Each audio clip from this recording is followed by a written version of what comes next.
Hello and welcome to our introduction to English paper piecing. I'm Teresa from Sewn Together in Brisbane, Australia. English paper piecing has always been a really popular technique that dates back to the 1700s.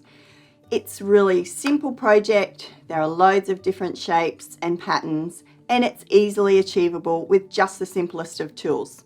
So all you really need is a paper template, a scrap of fabric, a needle and a thread. No sewing machines required, so it makes the project perfectly portable and easily accessible for almost anyone. This introductory workshop is the perfect place to start with your journey on English paper piecing. I'm going to take you through step by step, basting your fabric, cutting your fabric, fussy cutting, learning about options for cutting your fabric and piecing, as well as how to achieve perfect points when you're stitching your stars. I'm going to be using the EPP templates. For those that aren't familiar with the EPP templates, they're made from mylar. So they're clear, but they're very firm, giving you perfect points. They're laser cut for accuracy, so your pieces always fit together perfectly. They're heat proof, so you can iron them at any point in the process if you need to get a nice flat seam. And best of all, they're an Australian owned and manufactured product. So let's begin. All right, let's start with our supplies. So first off, we need fabric. Always important when you're doing your patchwork. You can either purchase a pack of fabric, so it can be a coordinated pack. Fat quarters, fat eighths are perfect depending on the finished project that you're looking to do. Or you can start with just a selection of fat eighths and fat quarters from your stash. You can even use smaller pieces. A grain is not as important when we're working with fussy cutting, but I'll go more into that for our English paper piecing a little bit further down when we start actually cutting our fabrics. Fabric, the most important choice. The next step is our templates. So today we're going to be working with a 1-inch hexagon and a 2-inch diamond. So that's our diamond shape there and our hexagon.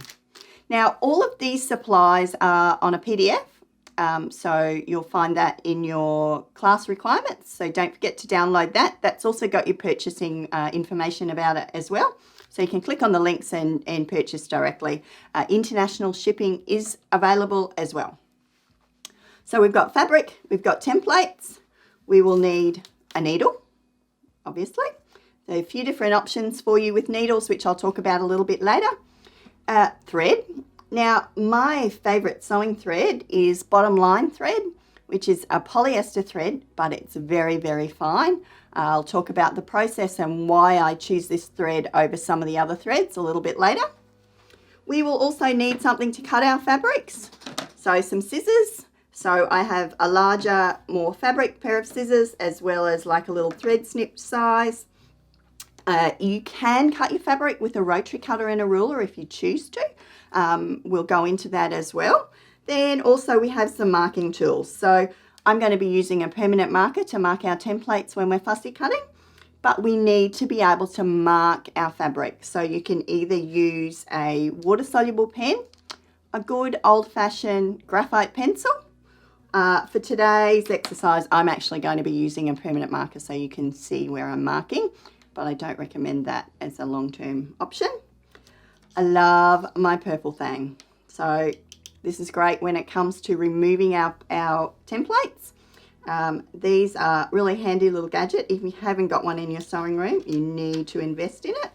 Clover clips or wonder clips. So there's a few different varieties of these available on the market, but I like the little tiny ones. They're great for holding our pieces together. And we'll be using those on and off. They, again, are an absolute necessity for your sewing room.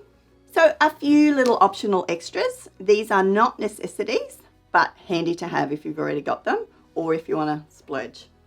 Love my little mini iron. So this is a little steam iron. So it's just a tiny little iron, and I have a woolen pressing mat which just sits beside my sewing machine regularly on my sewing table. So nice and easy to work with. This is a little design mat. So it's got friction on it, so your fabric doesn't slip around when you go to mark and cut your templates. You can't cut on it, but you can mark your templates on it to get those perfectly accurate fussy cut pieces.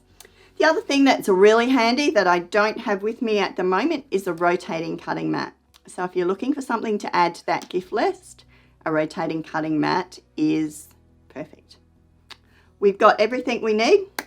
Let's start cutting.